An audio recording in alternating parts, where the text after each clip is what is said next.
김정은 북한 국무위원장이 홍수 피해에 나란히 지원 의사를 밝힌 한국과 러시아에 대해 큰 온도차를 보였습니다.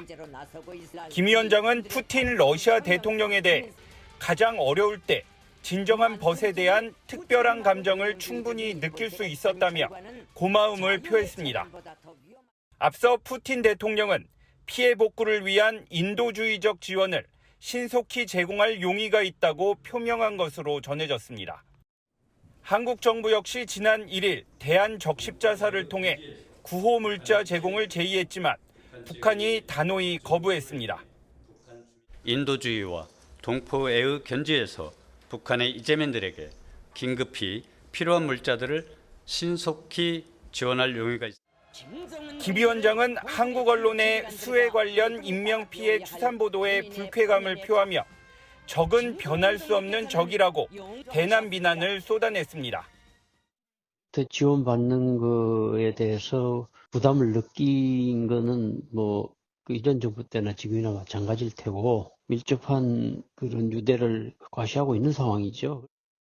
다만 북한은 러시아에게 필요하면 도움을 요청하겠다면서도 직접적인 지원 요청은 하지 않아 자력으로 수해 복구를 이어가겠다는 의지를 나타냈습니다. 김정은 국무위원장이 헬기 부대에 도착하자 장병들의 박수와 환호가 쏟아집니다. 김 위원장은 침수 지역에 투입돼 북한 주민 4,200여 명을 구출한 헬기 부대에 훈장을 수여했습니다. 그런데 연설에서 김 위원장은 남측 언론들이 날조된 여론을 전파하고 있다며 인명피해 추산 보도를 비난했습니다.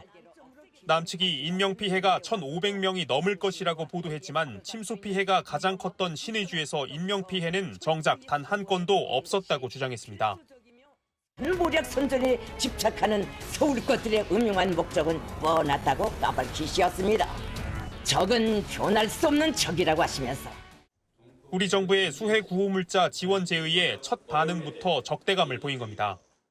북한은 또 남북 연락 채널 통화 시도에도 응답하지 않는 상황입니다. 한미일 안보협력을 통해서 북한 태세를 강화하는 것에 대한 불만이 누적돼 왔고 인도적 차원의 지원 의사에 대해서 수용할 가능성은 거의 없다. 그 대신 북한은 국제기구인 유엔 아동기금과 이번 수해 관련 지원을 논의하고 있는 것으로 전해졌습니다.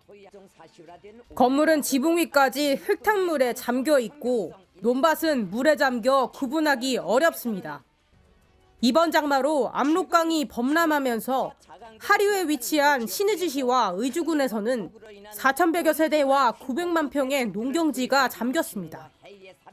기차로 이곳 신의주시에 도착한 김정은 북한 국무위원장이 부축을 받으며 구명보트에 올라 구명조끼도 착용하지 않고 침수된 지역들을 돌아봅니다. 지난 29일에는 물이 바퀴까지 잠긴 채 SUV를 타고 현장을 살피며 위험을 무릅쓰는 애민 지도자의 모습을 부각했습니다. 김 위원장은 전용 열차 안에서 정치국 비상확대 회의를 진행했고 이번 수해의 책임을 물어 도당위원회 책임비서와 사회안전상을 경질했습니다.